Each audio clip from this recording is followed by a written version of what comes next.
Bienvenidos al curso 0 de Física, vamos a empezar con el tema 1 de Mecánica. La mecánica la conocéis desde hace tiempo, habéis estudiado durante la ESO y el bachillerato los fundamentos de mecánica sobre todo, siempre empezando a partir de las leyes de Newton. Hoy vamos a hacer igual, pero vamos a intentar relacionarlo con los principios de conservación, que son en realidad lo más básico y fundamental que hay detrás de la mecánica. Estos principios de conservación son tres: el principio de conservación del momento lineal, el del momento angular y el de la energía. El primero es el que está más directamente relacionado con las leyes de Newton.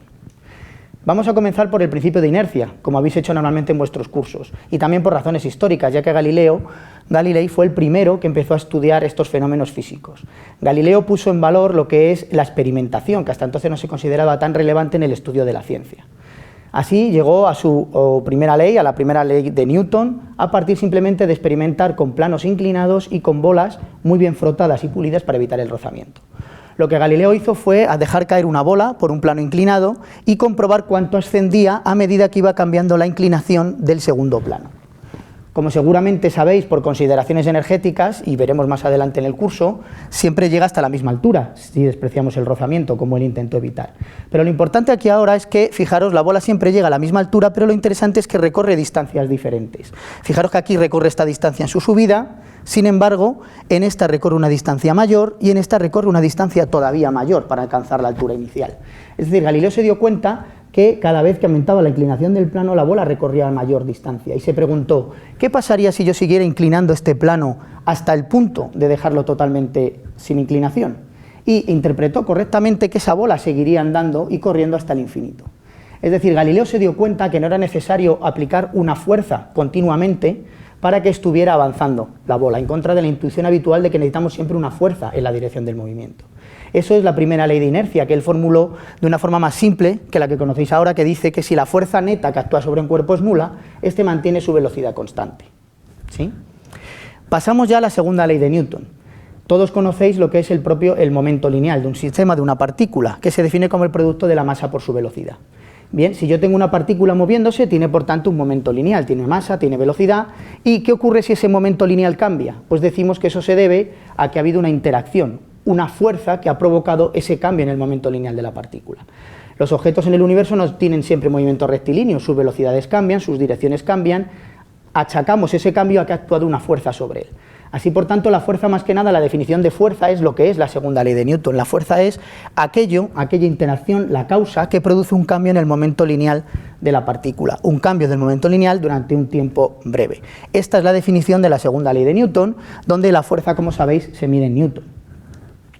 En el caso más general es importante darse cuenta que el cambio en el momento lineal se puede deber a dos causas, que cambie la masa o que cambie la velocidad. Fijaros que aquí tenéis la derivada de un producto, y por tanto es la derivada del primero por el segundo sin derivar, más el primero por la derivada del segundo. Luego, en la forma más general es esta. Habitualmente en los problemas que habéis estudiado en secundaria, bachillerato y probablemente en primero de carrera normalmente, la masa se suele considerar constante, no suele cambiar en nuestro sistema, de tal manera que la masa no cambia en el tiempo y este término se cancela, quedando simplemente que la fuerza es masa por el cambio de la velocidad con el tiempo, que es lo que llamamos la aceleración.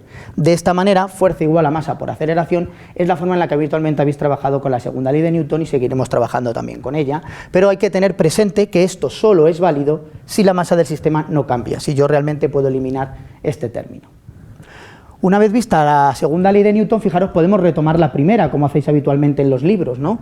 Si yo a partir de la segunda ley de Newton lo que supongo es que efectivamente la fuerza neta que actúa sobre el sistema es cero, la segunda ley de Newton lo que me está diciendo es que el momento lineal del sistema entonces no cambia, el momento lineal permanece constante. Si supongo que la masa también es constante, eso implica que la velocidad es constante. Esto es de nuevo lo que nos decía ya Galileo y que formulado en forma más como hizo Galileo se diría que si la fuerza neta que actúa sobre un cuerpo es cero, este mantiene su estado de reposo o movimiento rectilíneo uniforme. Eso implica reposo en la situación de que la velocidad es cero o movimiento rectilíneo uniforme, se va a seguir moviendo en línea recta y con velocidad constante. No puede cambiar ni su módulo y, ojo, tampoco la dirección de la velocidad. El vector velocidad es constante, no cambia ni el módulo ni la dirección. Hemos visto ya entonces la primera y la segunda ley de Newton, vamos a pasar ahora a la tercera, que es la que está más directamente relacionada con el principio de conservación del momento lineal. Imaginaros que tengo dos partículas que se están moviendo, dos objetos, dos cuerpos, y efectivamente hay un cambio en su momento lineal. Si hay un cambio en su momento lineal es porque hay una fuerza de interacción entre ellas. Vamos a suponer que no hay nada más, solo esas dos partículas. Si su momento lineal cambia es porque hay una fuerza actuando entre ellas. de la 1 sobre la 2 y de la 2 sobre la 1. Puedo calcular cuál es el momento lineal del sistema antes de esa interacción, simplemente la suma de los momentos lineales de cada una de ellas, m1v1 más m2v2. Puedo también calcular cuál es el momento lineal del sistema después de esa interacción. Sería exactamente igual, simplemente denotamos con prima que eso es después, un instante posterior, cuando ya ha ocurrido esa interacción entre las dos. Lo que nos dice el principio de conservación del momento lineal es que el momento lineal del sistema se tiene que conservar. El que hay antes y el que hay después son iguales. Pongo entonces el momento lineal antes igual al momento lineal después, me llevo un término a cada lado, y entonces lo que tengo aquí es que el cambio en el momento lineal de la partícula 1 es igual a menos el cambio en el momento lineal de la partícula 2. Recordar que este símbolo, delta mayúscula, se utiliza en física como interpretación de variación. Siempre es final menos inicial. Un cambio en algo, situación final menos situación inicial. Lo que encontramos aquí, por tanto, es que lo que hace esa fuerza que actúa entre los dos es que produce un cambio en el momento lineal de las dos, y lo que gana una partícula lo pierde la otra. De ahí el signo menos. De tal manera que el momento lineal total del sistema se conserva. Veamos ahora cómo esto enlaza con la tercera ley de Newton. Imaginemos ese cambio de momento lineal del que hemos hablado y supongamos que se produce en un intervalo de tiempo pequeño, delta dt. Y ahora llevemos esto a la situación infinitesimal, ya que la propia definición de fuerza era en un instante, en un diferencial de t, diferencial de p entre diferencial de t, ¿no? La derivada de p con respecto al tiempo. Si lo llevamos esto a un tiempo infinitamente pequeño, me queda esta expresión. Y fijaros que hemos visto en la segunda ley de Newton que el cambio en el momento lineal de la partícula 1 es la fuerza que actúa sobre ella. El cambio en el momento lineal de la partícula 2 es la fuerza que actúa sobre ella. Luego llegamos así a la tercera ley de Newton. La fuerza que sufre la partícula 1 debido a la 2 es igual a menos la fuerza que sufre la 2 debido a la 1. Esta ley lo que nos está diciendo es que las fuerzas siempre actúan por pares, que la fuerza que ejerce un cuerpo sobre otro siempre tiene su par de reacción sobre la otra. Esas fuerzas valen igual en módulo, también actúan en la misma dirección, pero en sentidos contrarios, menos lo que nos dice es que el vector va en sentido contrario, ¿de acuerdo? Esa sería la ley de acción-reacción, la tercera ley de Newton. Las leyes de Newton es importante tener presente que no valen siempre, tienen un marco en el cual pueden ser válidas.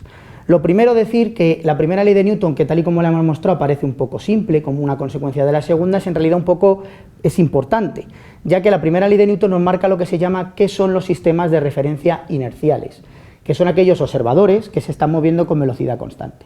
En esos observadores las leyes de Newton funcionan sin ningún problema, pero si tenemos un observador que está acelerando, por ejemplo yo cuando un avión despega, o un avión está aterrizando, o cuando acelero en el coche, entonces las segundas leyes de Newton siguen siendo válidas, pero hay que introducir unas modificaciones que se llaman fuerzas ficticias, fuerzas que no son reales, pero que tenemos que meter para que las segundas leyes de Newton no sigan funcionando.